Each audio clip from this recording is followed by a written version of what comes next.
All right, guys. So we got some really interesting leaks coming out about what a potential President Kamala Harris would do in terms of her staff. And there's a lot to take away from this. So look at this from Mediaite. Kamala Harris reportedly prepared to clean house in Biden cabinet, dumping secretaries of state, defense, and more. Okay, so let me first just point out, in some ways, she's staying the course with Biden people. So, for example, what's her name? Jen O'Malley Dillon, I think it is. She was running Biden's campaign. It looks like Kamala's going to keep her. There are reports that Kamala's trying to get on board David Plouffe, or Pluff, however you say it. He was an Obama-era guy. So she's keeping some from Biden world. She's trying to go back and get some from Obama world.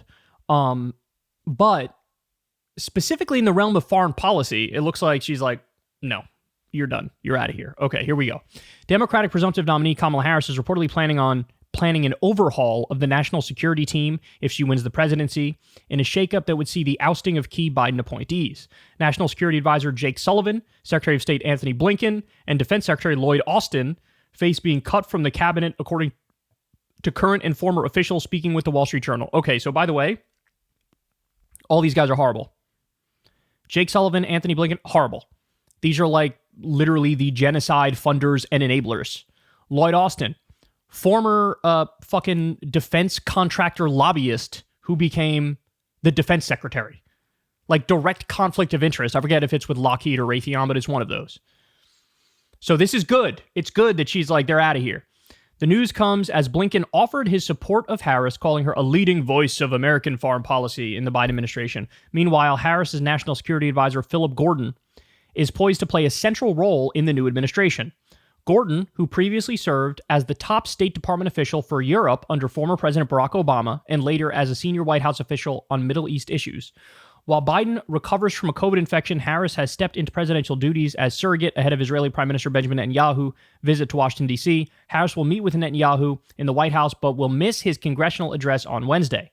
Harris has been more vocal on Palestinian issues than Biden, in just one of several potential breaks with his approach to world affairs. Although if elected, she is expected to maintain many of his foreign policy goals, including strong support for Ukraine and efforts to strengthen allies in Asia and the Pacific. So look, this guy Gordon is Philip Gordon is far better than Blinken and Jake Sullivan and Lloyd Austin. So remember, guys, economically, the Obama team was worse than the Biden team. Biden was way more aggressive and way more progressive on economic policy. On foreign policy, the Obama team was way better than the Biden team. And yes, that is mainly because we started arming and funding a genocide and letting Netanyahu walk all over us. Like, there was a time where you could have said the Biden team is better on foreign policy than the Obama team, because there was a time where Biden pulled out of Afghanistan and told everybody to suck his nuts if they disagreed. That was based. Massively cut the drone war. That was based. But since then, I mean, obviously, when you arm and fund a genocide, it wipes away a lot of the good you did, right? So with Obama, remember, guys, we got Cuba normalization happened under Obama. That has since been reversed, but he tried to do the right thing on that front. The Iran deal happened under Obama. That was probably one of the best, if not the best thing he did. Now, he did do some bad things early on in his administration. He did a troop surge in Afghanistan. That was terrible. Shouldn't have done that. The drone war, of course, Obama perpetuated it. Trump made it worse. He increased it by over 400%. But it was a mixed picture with Obama. I think the Iran agreement was a massive success. Of course, they reversed that. The Cuban normalization, that was a great success.